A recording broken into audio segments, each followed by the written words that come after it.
बिस्मिल्लाहिर्रहमानिर्रहीम। अस्सलामु अलैकुम स्टूडेंट्स, मेरा नाम कासिम अली है और मैं आपका फिज़िक्स टीचर हूँ। स्टूडेंट्स, एज नो वेल कि हम अपनी फर्स्ट ईयर फिज़िक्स का चैप्टर नंबर 4 जिसका नाम था वर्क एंड एनर्जी, इस चैप्टर को डिटेल के साथ डिस्कस करते हुए आ रहे थे और इस चैप्टर के जो टॉपिक्स थे वो भी हमने सारे समझ लिए, सारे स्टडी कर लिए। और अपनी प्रीवियस वीडियो में हमने इस चैप्टर की जो एग्जांपल्स थी, ठीक है, 3 ही एग्जांपल थी इस चैप्टर की, और अपनी प्रीवियस वीडियो में हमने वो तीनों एग्जांपल्स को सॉल्व कर लिया था और मुझे उम्मीद है कि आपको उनकी समझ भी आई होगी। और आज जो फर्दर मूव ऑन करने लगे हैं हम, वो इसी चैप्टर के जो न्यूमेरिकल्स हैं जिनको एक्सरसाइज प्रॉब्लम्स भी कहते हैं, ठीक है, वो हम सॉल्व करेंगे। यानी इसके जो एक्सरसाइज वाले क्वेश्चंस हैं न्यूमेरिकल टाइप, मैथमेटिकल टाइप, हम आज वो सॉल्व करने जा रहे हैं। ठीक है स्टूडेंट, आप ध्यान से समझिएगा। मैं उम्मीद करता हूं कि आपको एक एक पॉइंट की समझ आएगी। ध्यान आपने रखना है, समझाना मेरा काम है, तो आप ध्यान से समझिएगा ताकि कोई भी कंफ्यूजन आपको बाकी ना रहे, एक एक पॉइंट की आपको समझ आए। तो स्टूडेंट चलते हैं अपने न्यूमेरिकल नंबर 4.1 यानी जो पहला न्यूमेरिकल है उसकी तरफ। न्यूमेरिकल नंबर 4.1, इसकी जो स्टेटमेंट है वो मैं पढ़ने जा रहा हूँ। आपने ध्यान रखना है स्टेटमेंट में क्या बता रहे हैं, वो क्या पूछ रहे हैं और कैसे हम इसको सॉल्व करेंगे। ठीक है, इस बात का आपको आइडिया खुद ही से होना चाहिए। तो अब हमारे पास जो न्यूमेरिकल आ रहा है पहला, न्यूमेरिकल नंबर 4.1, इसका जब गिवन डाटा लिखेंगे तो वो क्या आएगा उसको भी देख लेंगे।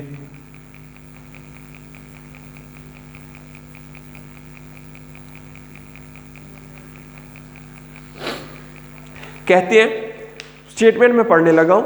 स्टेटमेंट में बताया जा रहा है, a man pushes a lawn mower with the 40 newton force directed at angle of 20 degree downward from the horizontal.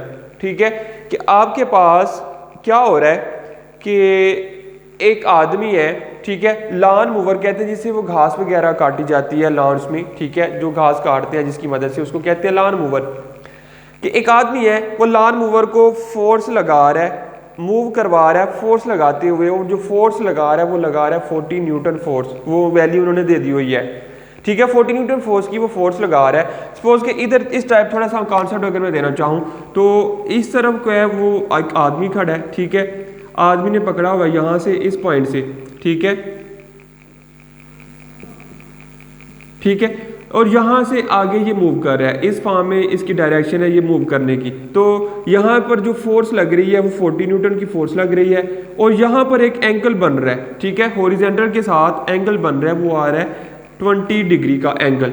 ठीक है, ये बताया उन्होंने। कहते हैं from the horizontal find the work done by the man as he cuts a strip of grass 20 metre long, और उसने कितना फासला तय कर लिया कि वो सपोज फासला तय कर लिया उसने 20 मीटर का, ठीक है, 20 मीटर का उसने फासला तय कर लिया। तो इस केस में कितना वर्क डन उसने किया, वो वर्क डन आप कैलकुलेट करेंगे इस न्यूमेरिकल के अंदर। दोबारा से कॉन्सेप्ट लें, एक आदमी लॉन मूवर को पकड़ के मूव करवा रहा था, तो मूव करवाते वक्त वो जो फोर्स लगा रहा है, फोर्स लग रही है 40 न्यूटन की, इज इट ओके, 40 न्यूटन की फोर्स लग रही है, और फोर्स के लगने से उसका हॉरिजॉन्टल के साथ जो एंगल बन रहा है वो बन रहा है 20 डिग्री का, और उसने 20 मीटर फासले की जो घास है वो कट कर लिया है, ठीक है, स्ट्रिप कर लिया, उसको काट दिया है, और जो फासला तय किया उसने 20 मीटर का। तो 20 मीटर का फासला तय करते वक्त उसने कितना वर्क डन किया, 40 न्यूटन की फोर्स, 20 मीटर का डिस्टेंस, इसके लिए उसने कितना वर्क डन करना पड़ा उसे, वो आपने वर्क डन कैलकुलेट करना है, ये आपका काम है। ठीक है, वर्क डन आप कैलकुलेट करेंगे। अब अगर स्टूडेंट गिवन डाटा की तरफ मूव करें तो क्या बताया जा रहा है, गिवन डाटा में बता रहे हैं force is equal to F is equal to 40 newton. ठीक है, 40 न्यूटन की फोर्स, उसके बाद जो एंगल बन रहा है is equal to theta is equal to 20 degree. Theta का जो एंगल आ रहा था वो 20 आ रहा था। अब जो उसकी डिस्टेंस कवर किया उसने वो था d is equal to 20 metre, 20 metre distance और 20 डिग्री का ही एंगल। ठीक है, दोनों जो वैल्यूज आपके पास आ रही हैं वो वैल्यूज आ रही हैं 20। ठीक है, अब बिल्कुल सिंपल सा ये क्वेश्चन है, इसकी मदद से आपने मालूम करना था वर्क डन। ठीक है, अब देखिए टू फाइंड क्या आ रहा है आपके पास,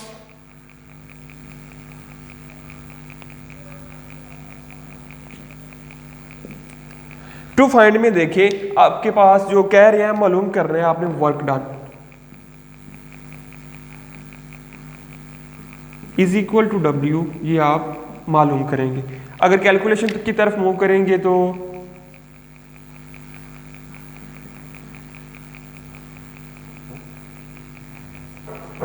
कैलकुलेशन स्टूडेंट देखिए मैंने बताया ना कि जो आपके पास गिवन डाटा होता है, गिवन डाटा को देखते ही हमें पता चलता है कि हम इसमें फार्मूला कौन सा यूज करेंगे।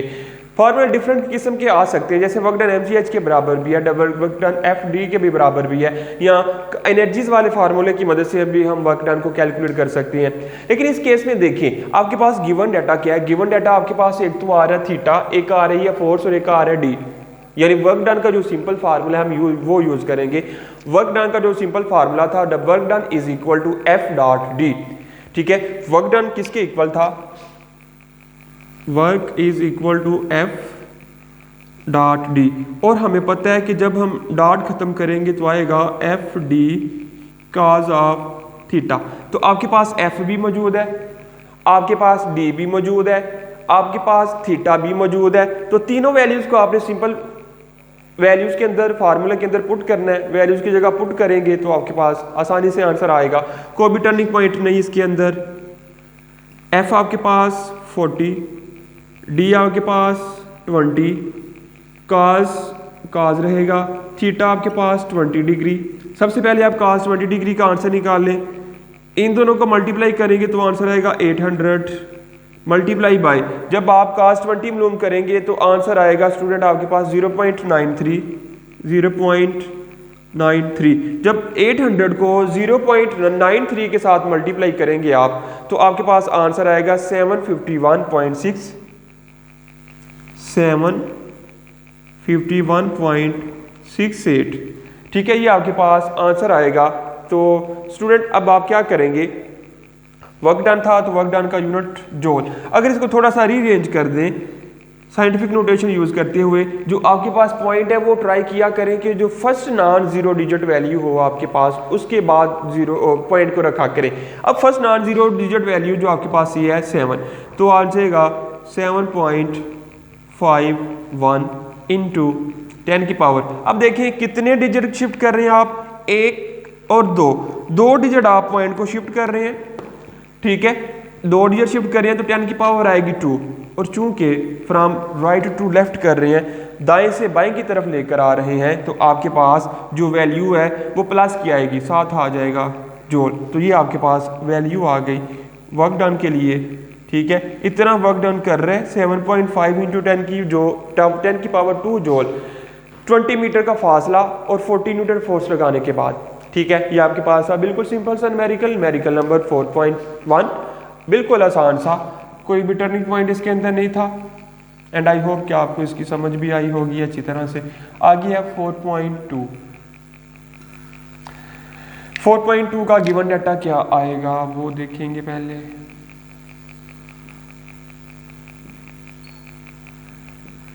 ठीक है students, given data 4.2 numerical number कहते हैं अ रेन ड्रॉप कि एक बारिश का कतरा जिसका मैस है 3.35 इंटू 10 की power 5 kilo -5 kilogram falls vertically, नीचे आ रहा है सीधा at a constant speed under the influence of forces of gravity and friction, ठीक है। वो कांस्टेंट स्पीड के साथ नीचे आ रहा है और उसके ऊपर फ्रिक्शन की फोर्स भी लग रही है और ग्रेविटी की फोर्स भी लग रही है, ठीक है। इन फॉलिंग थ्रो 100 मीटर, अगर वो 100 मीटर का फासला तय करता है, नीचे आता है 100 metre, much work is done by, कितना वर्क डन होगा उसके ऊपर फोर्स ऑफ ग्रेविटी की वजह से और फ्रिक्शन की वजह से। कितना वर्क डन होगा फ्रिक्शन की वजह से, कितना वर्क डन होगा ग्रेविटी की वजह से। ये दोनों वर्क डन आप फाइंड करेंगे, वर्क डन बाय फ्रिक्शन और वर्क डन बाय ग्रेविटी। यानी दोबारा कॉन्सेप्ट लीजिएगा कि आपके पास एक बारिश का कतरा है, ठीक है, ऊपर से नीचे आ रहा है ऊपर से नीचे आते वक्त चूंकि हवा है, स्पेस में फ्रिक्शन हो सकती है, एयर फ्रिक्शन हो सकती है, डस्ट पार्टिकल फ्रिक्शन हो सकती है। चूंकि एयर ड्रॉप बिल्कुल स्मॉल सी वैल्यू उसके लिए है, ठीक है, बिल्कुल छोटी सी एक चीज़ है, उसके ऊपर काफ़ी ज़्यादा फोर्सेज लग रही हैं, ठीक है। फ्रिक्शन की फोर्स भी उसके मौजूद है उसके रास्ते में, और फोर्स ऑफ ग्रेविटी भी है। फोर्स ऑफ ग्रेविटी क्या कर रही है, उसको नीचे की तरफ खींच रही है, और फ्रिक्शन की फोर्स उसकी मोशन में रुकावट प्रोड्यूस करवाएगी। ये दोनों फोर्सेस हैं, यानी वर्क डन, फोर्स ने कितना वर्क डन किया, ग्रेविटी ने कितना वर्क डन किया, और फ्रिक्शन ने कितना वर्क डन किया उस ड्रॉप के ऊपर, ही आप दोनों मालूम करेंगे, ठीक है। गिवन डाटा सबसे पहले थी मास ऑफ ड्रॉप,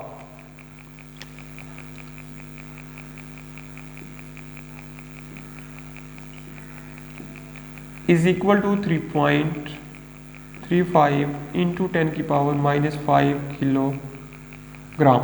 दूसरी बात आपके पास ही height is equal to h is equal to 100 metre, ठीक है। 100 मीटर हाइट के ऊपर 100 मीटर हाइट्स थी, 100 मीटर हाइट से वो क्या कर रहा था, नीचे आ रहा था। इतना फासला तय किया उसने, तो कितना वर्क डन हुआ आपने वो मालूम करना है।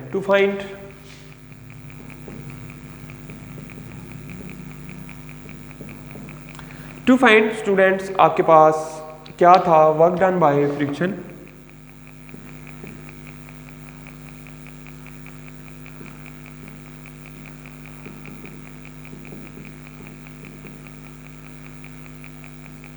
WF ये मालूम करेंगे, work done by gravity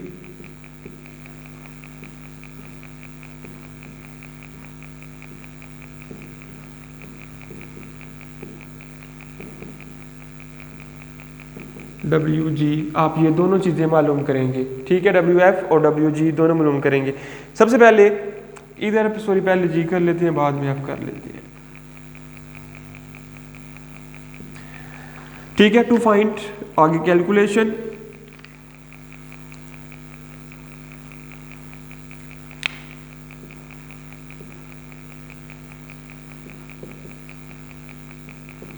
G तो स्टूडेंट कैलकुलेशन के लिए सबसे पहले हमें पहली टर्म मालूम करनी पड़ेगी। पहली टर्म थी आपके पास work done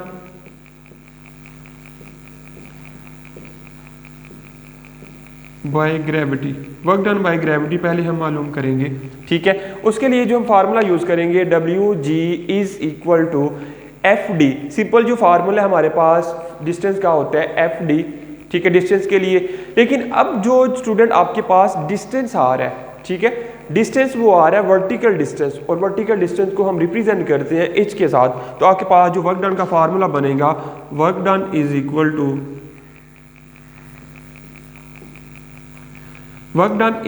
to F dot h, ठीक है, F dot h।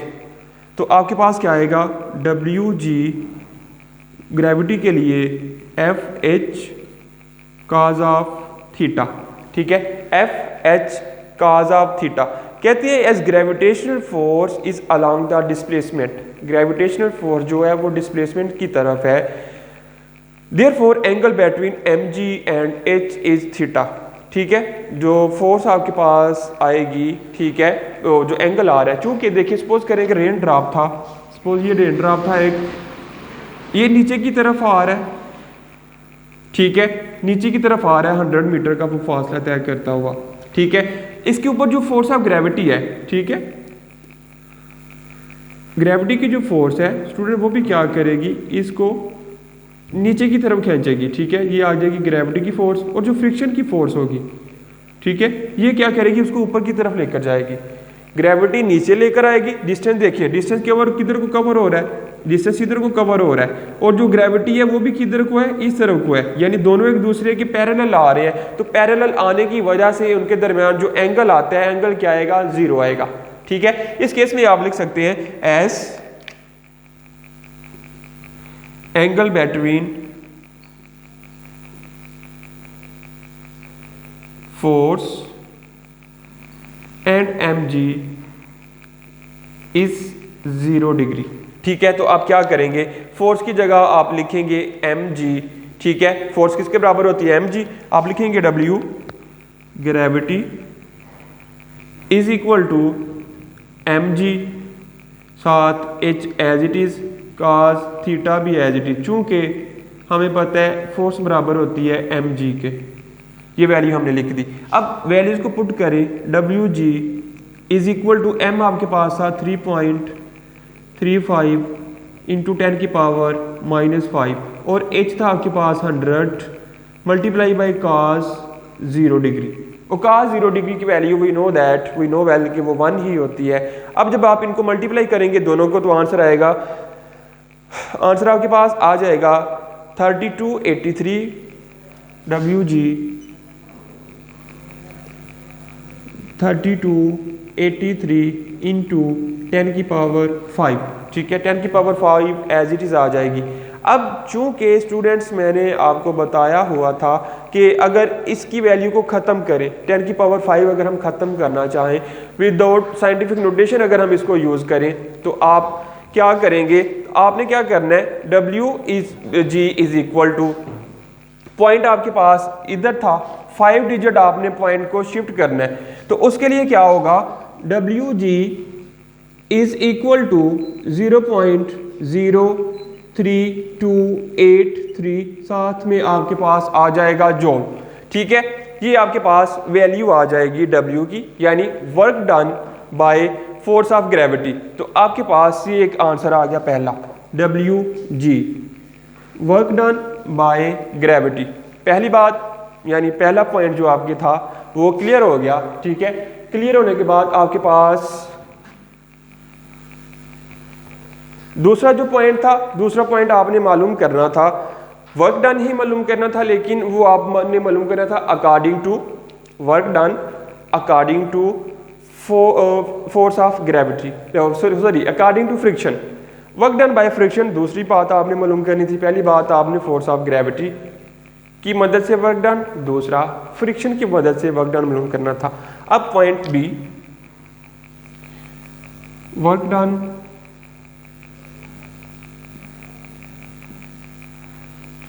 Done by friction, ठीक है। वर्क डन बाय फ्रिक्शन आपके पास क्या आएगा, आपने ये भी देखना है, ठीक है। पहले आपने वर्क डन बाय ग्रेविटी निकाल लिया, बिल्कुल सिंपल सा मेथड था, आई होप कि आपको समझ भी आई होगी। अब दूसरी बात आपने जो निकालना था वो आपने निकालना है वर्क डन बाय फ्रिक्शन। उसके लिए कहते हैं कि जो work done by friction, work done is equal to W, चूंकि अब बात हो रही है फ्रिक्शन की, तो आपके पास जो W आएगा वो आएगा F, चूंकि फ्रिक्शन की बात हो रही है वो भी वैल्यू आएगी F डॉट H, ठीक है। अब इसमें तो जो वैल्यू चेंज होनी है वो वैल्यू चेंज होनी है सिर्फ एंगल की, ठीक है। अब WF is equal to FH cos of theta, लेकिन इस केस में जो आपके पास ड्रेन आप फॉल कर रहा था नीचे की तरफ, फ्रिक्शन की फोर्स थी ऊपर की तरफ, तो दोनों एक ऊपर की तरफ एक नीचे की तरफ, दोनों का जो एंगल बनेगा इस केस में एंगल बन रहा है एंटी पैरेलल। एंटी पैरेलल की हम एंगल लेते हैं 180 डिग्री का, ठीक है। जो एंगल की वैल्यू आएगी स्टूडेंट्स, वो एंगल की वैल्यू आपके पास आएगी 180 डिग्री, ठीक है। तो आपके पास क्या करेंगे, WF is equal to FH cos of theta. अब कहते हैं कि जो एंगल आएगा, एंगल बिटवीन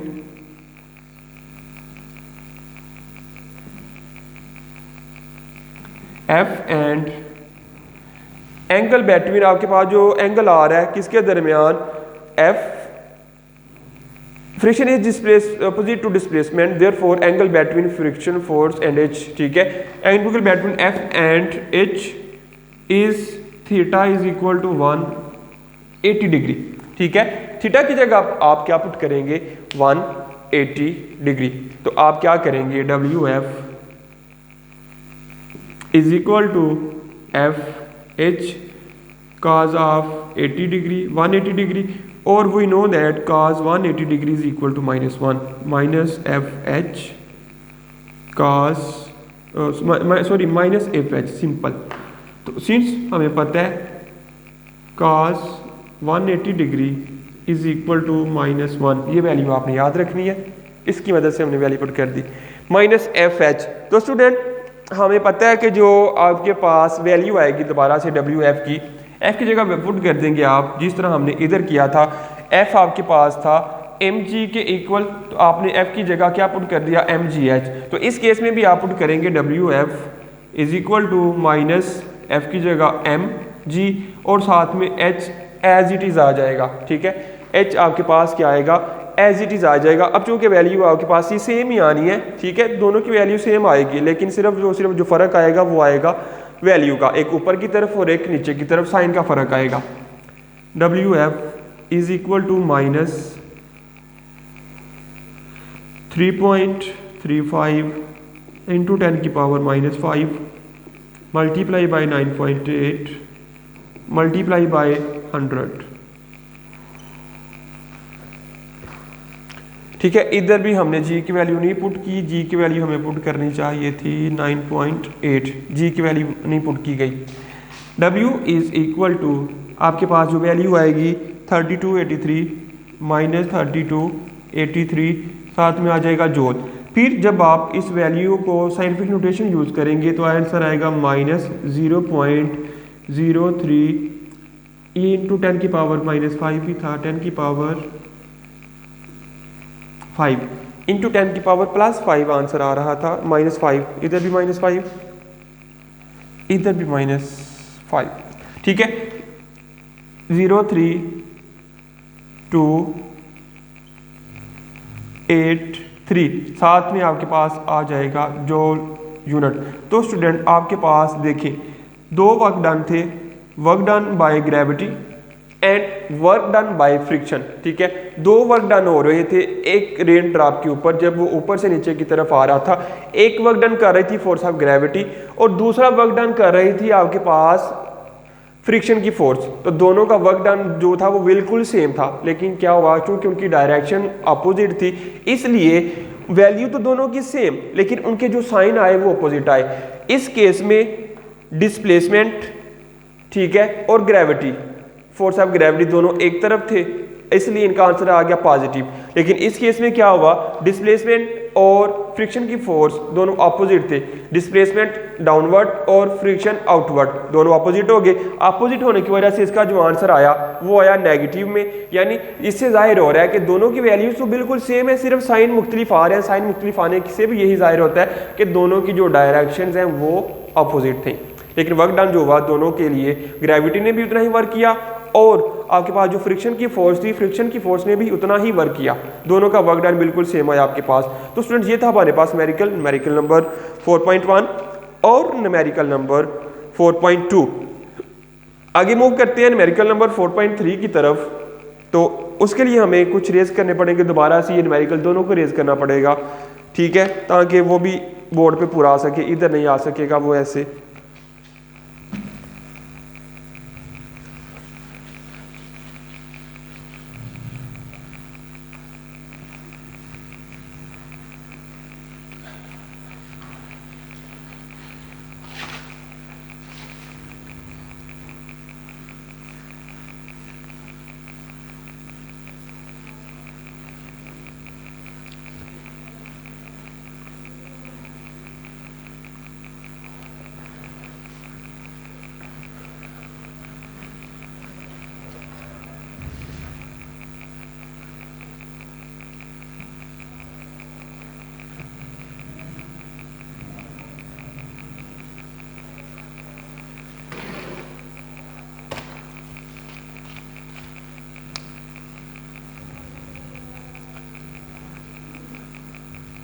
जी तो स्टूडेंट मूव करते हैं हम न्यूमेरिकल नंबर 4.3 की तरफ। उसकी स्टेटमेंट को मैं पढ़ने जा रहा हूँ, ठीक है।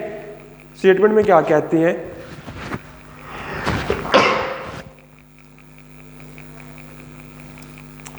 स्टेटमेंट में कहते हैं 10 ब्रिक्स के 10 ईंटें, एज 6 सेंटीमीटर थिक, उसकी हर एक की जो मोटाई है 0.6 सेंटीमीटर मोटी है वो, एंड मैस 1.5 किलोग्राम, और हर एक का जो मैस है वो 1.5 किलोग्राम है।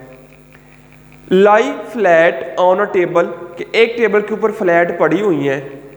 Table how much work is required to stack them 1 on the top of another, कि हर एक के लिए कितना वर्क डन चाहिए होगा ताकि वो एक के बाद दूसरी, दूसरी के बाद तीसरी, तीसरी के बाद चौथी लाई कर सके। जैसा कि सपोज आपके पास एक टेबल था इस तरह, ये आपके पास सतह है टेबल की, इसके ऊपर ईंटें पड़ी हुई हैं ऐसे 10,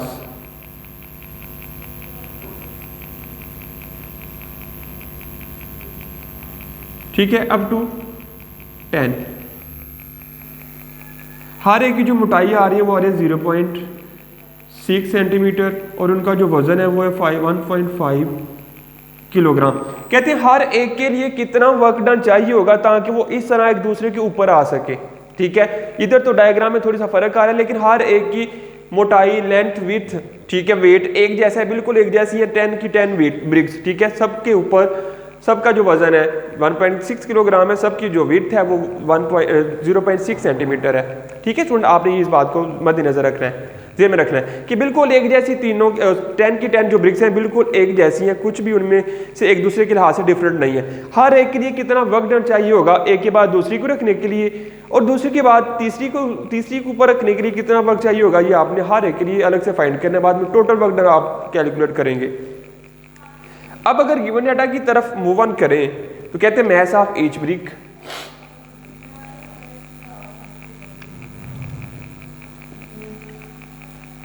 मैस ऑफ ईच ब्रिक, हर एक का वजन कितना है 1.5 किलोग्राम। ठीक है, और विड्थ कितनी आ रही है उसकी, उसको हाइट कह सकते हैं आप। ठीक है, इज इक्वल टू एच, वो आपके पास है 0.6 सेंटीमीटर। अगर आप इसको 0 के साथ डिवाइड करेंगे तो आपके पास आंसर आएगा 0.0, पहले खाली 6 सेंटीमीटर था, फिर आपके पास आएगा 0.06 मीटर। ठीक है, पहले 6 मीटर आपके पास उसकी थिकनेस थी 6 सेंटीमीटर, लेकिन आपने क्या किया, उसको 100 से डिवाइड किया तो आंसर आएगा 0.06 सेंटीमीटर। अब नंबर ऑफ ब्रिक्स,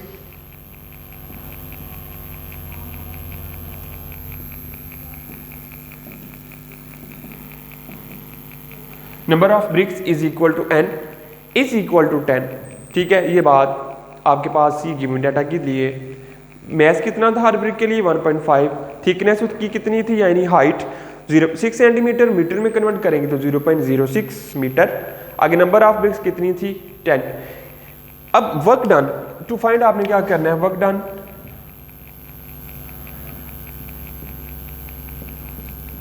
ठीक है फाइंड करना है, work done to stack them.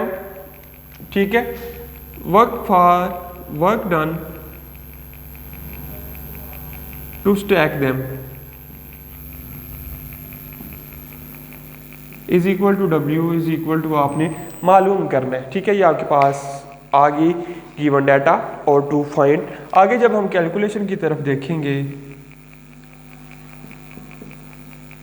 एक बात स्टूडेंट आपने याद रखनी है कि जो पहली ईंट है, ठीक है, पहली ईंट को कुछ भी वर्क डन नहीं करना पड़ेगा। ठीक है, आप कह सकते हैं कि जो आपके पास W1 आएगा, ठीक है, पहली ईंट के लिए वो आएगा 0 आएगा, चूंकि वो तो टेबल की सतह के साथ अटैच है, इसलिए उसको कुछ भी वर्क नहीं करना पड़ेगा। रीजन मैं पढ़ देता हूँ, कहते हैं no work will be done on the first brick lying flat on the table. ठीक है, अगर जो वर्क डन पहली के लिए वो 0 आएगा, उसको चूंकि वो फ्लैट पड़ी हुई है टेबल के ऊपर, उसके ऊपर कोई वर्क डन नहीं हो रहा। When we place other bricks if on it one by one, work is done in the form of potential energy according to height. ठीक है, अगर इसके ऊपर हम रखते जाएं ईंटें, ठीक है, पहली के ऊपर कोई वर्क नहीं हो रहा, ठीक है, दूसरी के ऊपर वर्क को होगा पहली की वजह से। ठीक है, पहली ने कोई वर्क नहीं किया, दूसरी ने वर्क करना है पहली के ऊपर, तीसरी ने करना है दूसरी के ऊपर, चौथी ने करना है तीसरी के ऊपर। इस तरह आपके पास ये वर्क डन आता जाएगा। पहली के ऊपर वर्क डन कौन कर रहा है, 2। ठीक है, 2 के ऊपर वर्क डन करेगा 3। ये पहली तो सेम, ये किसी के ऊपर वर्क डन नहीं कर रही, किसी ईंट के ऊपर वर्क डन नहीं कर रही, इसलिए उसका जो वर्क डन है वो 0 होगा। अब 2 कर रही है किसके ऊपर, पहले के ऊपर, 3 भी कर रही है किसके ऊपर, दूसरी के ऊपर, यानी पहले का वर्क डन 0, दूसरी का वर्क डन आगे हम निकालेंगे, आगे फर्दर मूव करेंगे। ठीक है, आप निकालेंगे वैल्यूज। कहते हैं ये जिसके लिए जो आपने ये भी बात याद रखनी है, इसमें जो वर्क डन आ रहा है वो वर्क डन आएगा as a potential energy in height, यानी mgh के इक्वल आएगा। Hence we must add all these potential energies to get total work done in term of potential energy. Thus work done for second brick when placed on the first brick.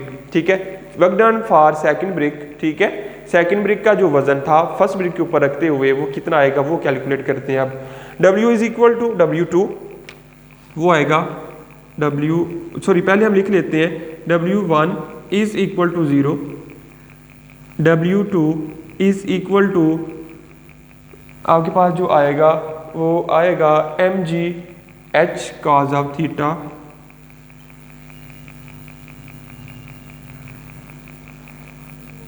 और W2 is equal to mgh cos 0 degree. तो W2 is equal to cos 0 हमें पता है 1 होता है, तो answer आ जाएगा mgh। ये आ गया W2, ये आया आपके पास W1, ठीक है, W1 और W2 आपने मालूम किया, ठीक है। वर्क डन फॉर 3,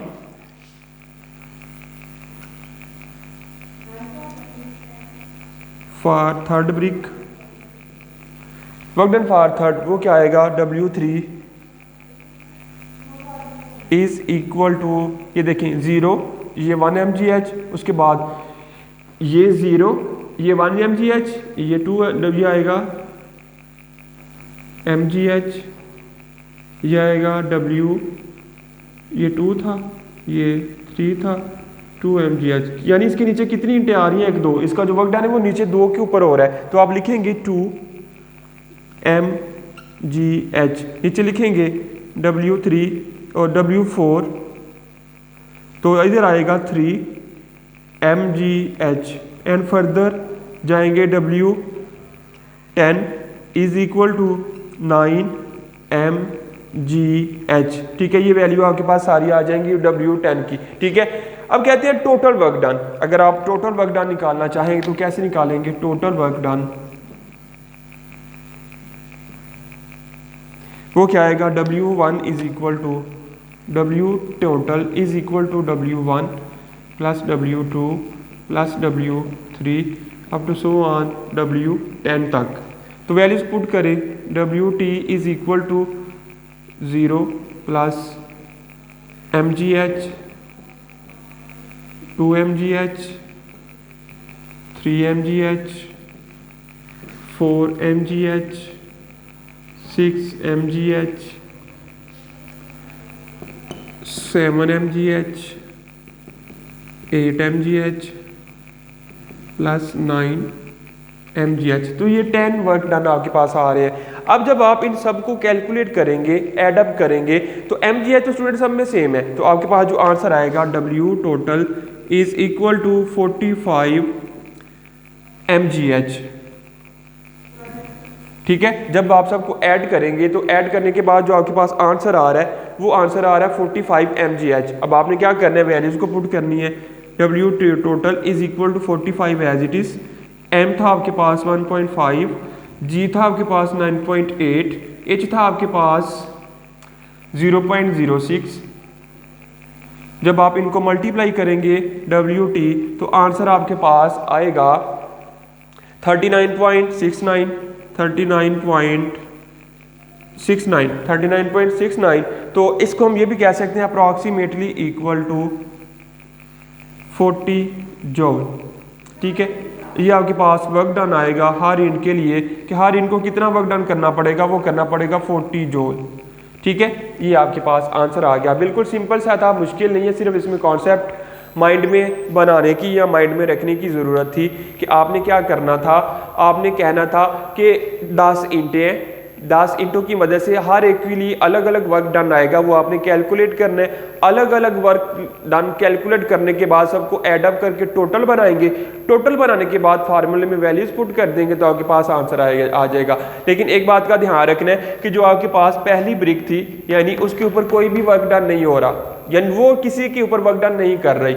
इंट किसी इंट के ऊपर टेबल पे तो कर रही है लेकिन इंट के ऊपर नहीं कर रही, ये बात याद रखनी है। जब दूसरा वर्क डन आएगा तो वो उसका वर्क डन हो रहा है पहले इंट के ऊपर, तीसरी आएगी तो तीसरी का हो रहा है 3 के दूसरी के ऊपर, यानी 3 के लिए ये जो वैल्यू आएगी 2mg आएगी, 4 के लिए 3mg आएगी। ये वैल्यू आपने इस तरह याद रखनी है। सबको ऐड किया तो आपके पास आंसर आया 45 mgh।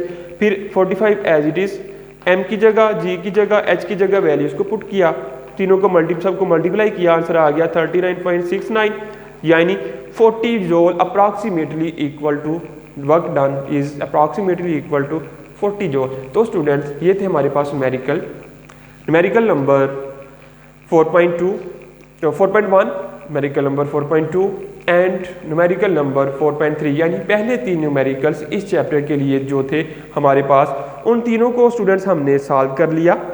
और मुझे उम्मीद है कि आपको इन तीनों न्यूमेरिकल्स की समझ भी आई होगी। ठीक है, बिल्कुल ही सिंपल से थे, सिर्फ कॉन्सेप्ट को माइंड में रखने की ज़रूरत थी और बाकी आपके पास ये काम आसानी से होने वाला था, कुछ भी डिफ़िकल्टीज नहीं है। आई होप कि आप इन सबको समझ पाए होंगे। तो स्टूडेंट मिलते हैं हम अपनी नेक्स्ट वाली वीडियो में फर्दर न्यूमेरिकल्स के साथ। न्यूमेरिकल नंबर 4.4 से स्टार्ट करेंगे नेक्स्ट जो हमारे पास वीडियो होगी। तो आज के लिए इस वीडियो में इतना ही काफ़ी है, मुझे इजाज़त दीजिए। मिलते हैं हम अपनी नेक्स्ट वाली वीडियो में, तब तक के लिए अल्लाह हाफिज़। वीडियो पसंद आई तो लाइक करें, अपनी राय कमेंट करें। ऐसे ही मजीद वीडियोस के लिए हमारा चैनल सब्सक्राइब करें और बेल का आइकन दबाएं ताकि आपको हर वीडियो का नोटिफिकेशन मिलता रहे।